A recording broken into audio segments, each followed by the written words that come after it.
நிறைவேற்றப்படும். மாண்புமிகு உறுப்பினர் ஜெயக்குமார். மாண்புமிகு பேரவைத் தலைவர் அவர்களே, பெருந்துறை தொகுதி சேலம், ஈரோடு, திருப்பூர், கோயம்புத்தூருக்கு இடைப்பட்ட பகுதியாக வளர்ந்து வரக்கூடிய பகுதி. பெருந்துறை தேசிய நெடுஞ்சாலை அருகில் பெருந்துறை சிப்காட் தொழிற்பூங்கா 2700 ஏக்கர் அமைந்துள்ளது.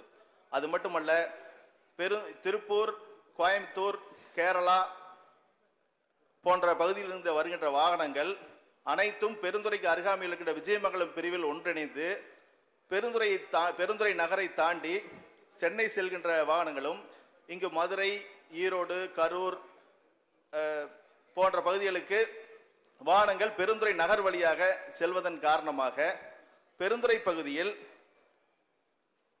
பெருந்துறை கருமாண்டி சிவாலயம் பெருந்துறை பேரூராட்சியை நகராட்சியாக தரம் உயர்த்துவதாக சென்ற பட்ஜெட் கூட்டத்தொடரில் அறிவித்திருக்கின்றீர்கள்.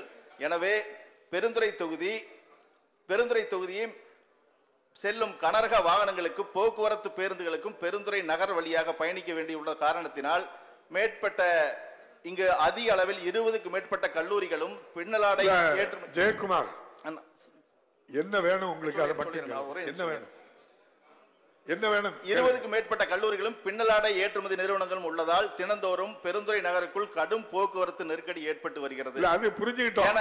எனவே கோவை சாலை, வேட்டுவாளையம் பிரிவிலிருந்து பழைய பஸ் நிலையம், குன்னத்தூர் நாள் ரோடு, அண்ணா சிலை ரவுண்டானா, காவல் நிலைய ரவுண்டானா ஆகிய இடங்களை இணைத்து உயர்மட்ட மேம்பாலம் அமைக்க வேண்டும் என பெருந்துறை சட்டமன்ற தொகுதி மக்களின் நீண்டகால கோரிக்கையை நிறைவேற்றி தருமாறு மாண்புமிகு பேரவை தலைவர் வாயிலாக மாண்புமிகு அமைச்சர் அவர்களை கேட்டுக்கொள்கின்றேன். மாண்புமிகு அமைச்சர் அவர்கள்.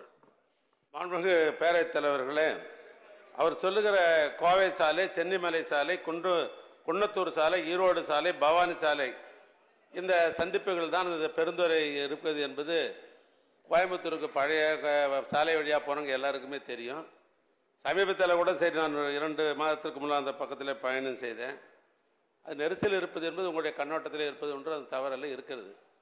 ஆனால் இப்போ அதனால் நெரிசல் இருக்கிற காரணத்தினால தான் காவல்துறையின் சார்பாக அங்கெல்லாம் சிக்னல்லாம் அமைக்கப்பட்டு இப்போ முறையாக டிரான்ஸ்போர்ட் போயின்னு இருக்குது. ஆனாலும் நீங்கள் ஏற்கனவே சொல்லுகிற கோரிக்கை நிறைவேற்றும் என்பதற்காக எங்களுடைய துறையின் சார்பாக நாங்கள் ஆய்வு மேற்கொண்டோம். அதுக்கு போதுமான அளவுக்கு இந்த போக்குவரத்து செறிவு, அதாவது போக்குவரத்து செறிவுனா அந்த பிசியூன்னு இருக்குது, அதாவது பேசஞ்சர் கார் யூனிட் அப்படின்னு ஒரு அரசாங்கம் ஒரு இலக்கை வச்சிருக்கிறது. அதை தாண்டினாதான் அந்த மேம்பாலமோ அல்லது மேல்மட்ட சாலையோ அமைக்க முடியும். அது இன்னும் அந்த அளவுக்கு வரல. ஆனாலும் தொடர்ந்து நாங்கள் கண்காணித்து கொண்டு இன்னும் போக்குவரத்து கூடுதலாக இருக்கிற பொழுது இந்த அரசாங்கம் அந்த மேல்மட்ட சாலை அமைப்பதற்கு வேண்டிய முயற்சி எடுத்து அதுக்கு முன்னுரிமை அளிக்கப்படும் என்று நேரத்தில் தெரிவித்துக் கொள்கிறேன். மாண்புமிகு உறுப்பினர் இனிக்கோ விருதியராஜ்.